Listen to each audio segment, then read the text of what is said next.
On a aussi NGO Monitors, qui est une association incroyable, qui montre le flux d'argent en fait, des associations pro-palestiniennes, d'où ça vient, quelle est l'influence du Qatar, de l'Iran. Qui les finance, exactement, et même qui les finance inconsciemment. Le but, c'est que ces gens-là, qui ont cette formation, pourront retransmettre ce qu'ils ont appris. Non seulement ils auront appris par les conférences, mais ils auront aussi tout le contenu qu'on a de Diplohack, des cahiers remplis sur tous les sujets. Et le but, c'est qu'ils puissent utiliser ce savoir pour le transmettre encore plus largement. Lutter contre la désinformation sur Israël, lutter contre l'antisionisme, contre l'antisémitisme en France, eh bien, ça ne tombe pas du ciel. Ça s'apprend. Pour en parler, nous avons le plaisir d'accueillir Raphaël Becache, qui est directeur de Diplohack France et qui s'évertue à former des centaines de jeunes, voire des milliers, on l'espère, pour donner du poids à la parole d'Israël et j'aimerais dire à la vérité. Raphaël Becache, bonjour. Bonjour, merci de me recevoir. Ravi. Alors vous êtes là parce que vous organisez un séminaire contre la désinformation. Effectivement, on a la chance de faire en fin de mai, du 27 au 29 mai. Donc 27, 28, 29. Voilà, exactement, pendant 3 jours. Un séminaire de formation qui ressemble beaucoup à des actions qu'on fait déjà en Israël. Mais là, on avait envie d'amener ça en France. C'est des séminaires qui ont pour but de préparer à répondre aux questions difficiles sur le conflit, de mieux connaître l'histoire du sionisme, les sujets un peu plus difficiles, de savoir aussi comment après les utiliser. C'est ce qu'on va essayer de faire avec ce séminaire. On a la chance d'avoir vraiment des conférenciers assez extraordinaires qui vont être avec nous pendant ces 3 jours.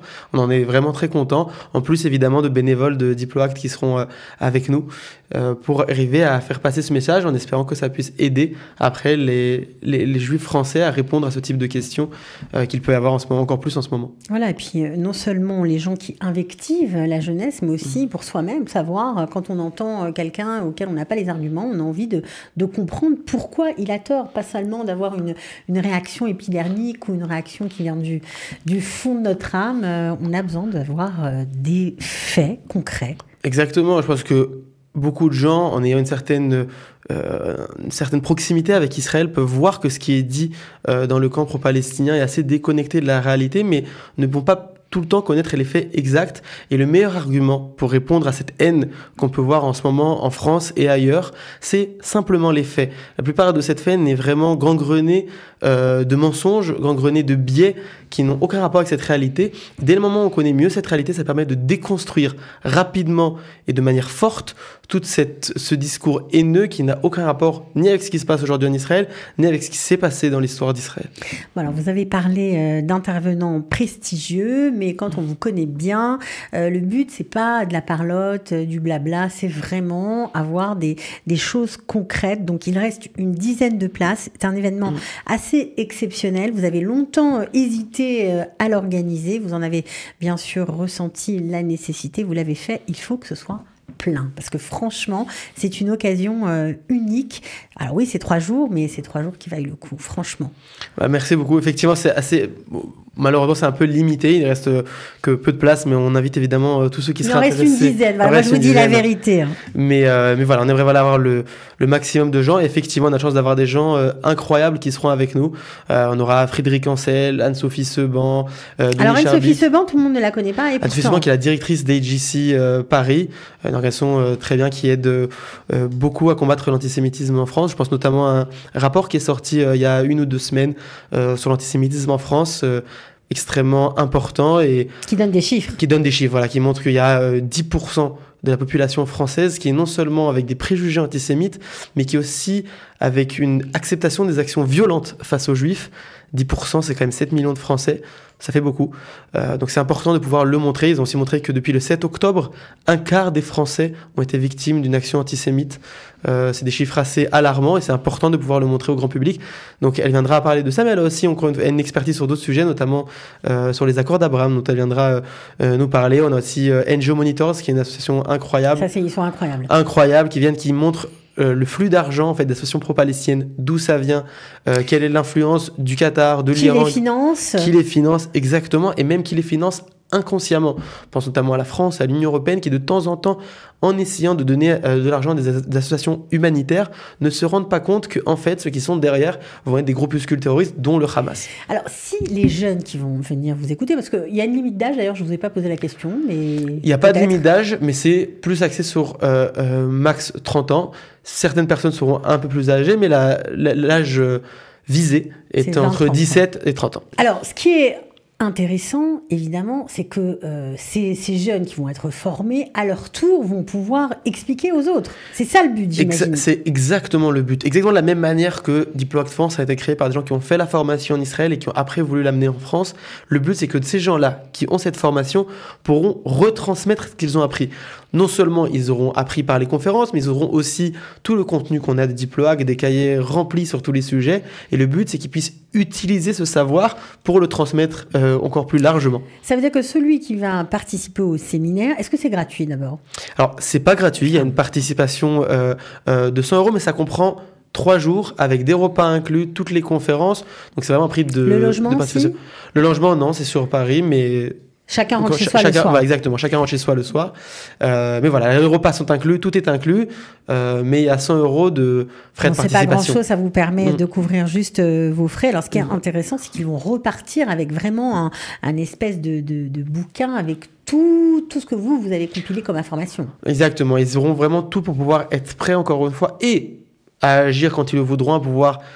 débattre, contredire, amener la réalité israélienne, mais aussi, encore une fois, à amener ces connaissances-là à leurs proches, à leurs associations, s'ils en font partie, à leur communauté. Ce qui est aussi très important parce qu'on peut le voir, évidemment, en ce moment, la montée de la haine anti-juive et anti-Israël est tellement forte qu'il y a besoin de donner ces outils-là au plus large.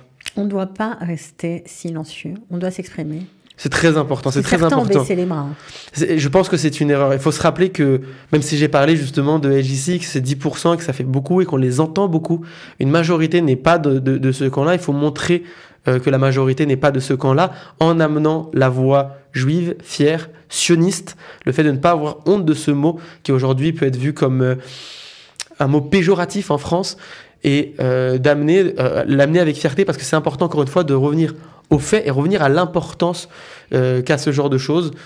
Je peux revenir encore une fois sur la même étude. 25% de juifs qui ont été victimes d'actes antisémites depuis le 7 octobre. C'est quelque chose sur lequel il faut agir. Ça peut pas rester quelque chose... On veut pas avoir le même résultat dans les 6 prochains mois comme on a eu dans les 6 premiers. Et pour ça, il faut de l'action. Et l'action, ça commence par s'instruire pour pouvoir agir. C'est un moyen aussi, après, bien évidemment, dans un second temps, de faire pression sur le gouvernement français pour qu'il y ait justement que ces actes antisémites ne restent pas impunis. Effectivement, au final, la France est un pays démocratique qui suit ce que dit la population et qui est très à l'écoute de ce qui peut aider. Les politiques ont leur intérêt souvent très personnel. Et s'ils voient une majorité de gens qui seront de cet avis-là, qui condamnent fort... avec des arguments de poids. Avec des arguments, effectivement, de qualité, ça aura un effet immédiat, effectivement, sur les politiques. Ça va prendre un peu de temps pour arriver à faire ce changement, mais c'est important, encore une fois, de le faire, d'y aller. J'ai une phrase de Samuel Atlan, des fondateurs du collectif 7 octobre, qui me dit... Qui sera là aussi ? Qui sera là aussi, d'ailleurs, effectivement, pendant ce séminaire. Il y avait une phrase qui m'avait marqué.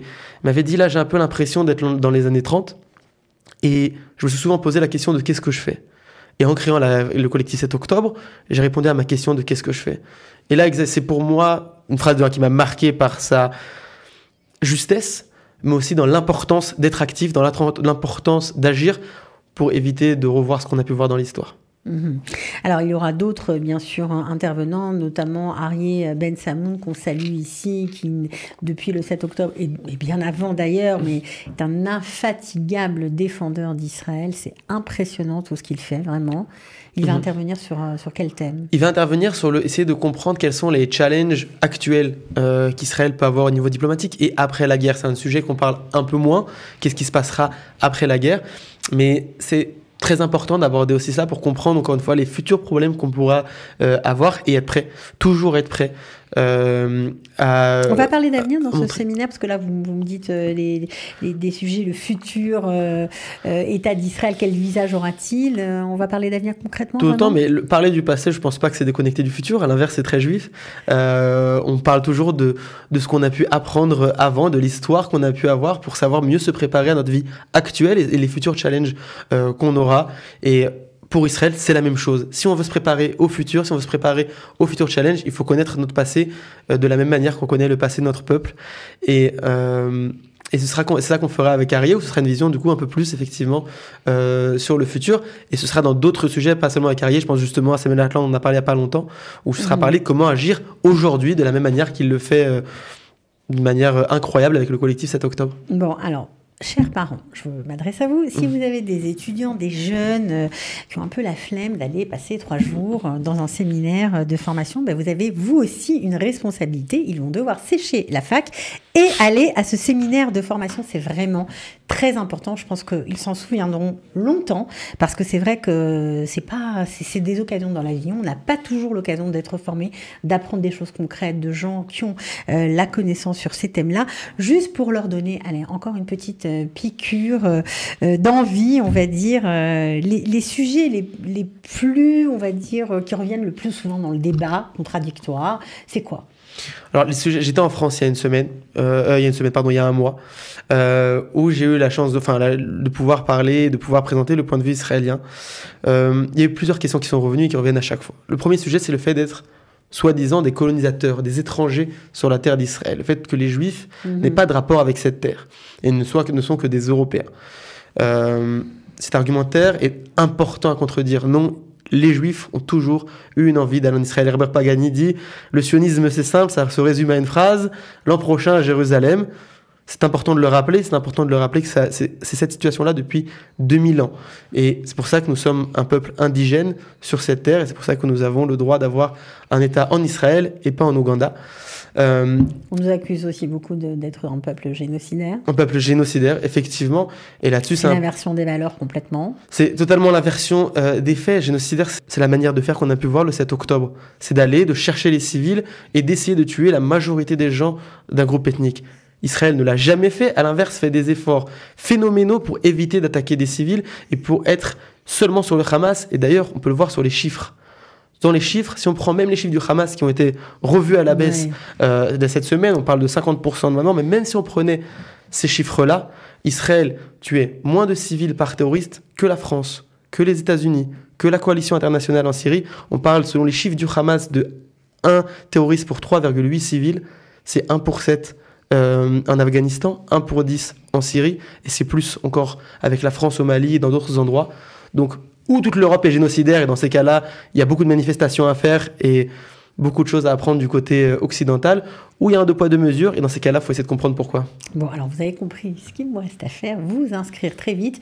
Le lien sera juste au-dessus de la vidéo, dans le descriptif de la vidéo.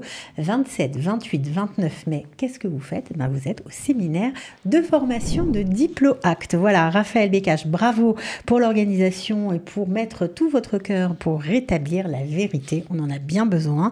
On espère que le séminaire sera complet, vous nous donnez des nouvelles et on vous souhaite bonne chance. Voilà. Merci beaucoup. À bientôt. À bientôt.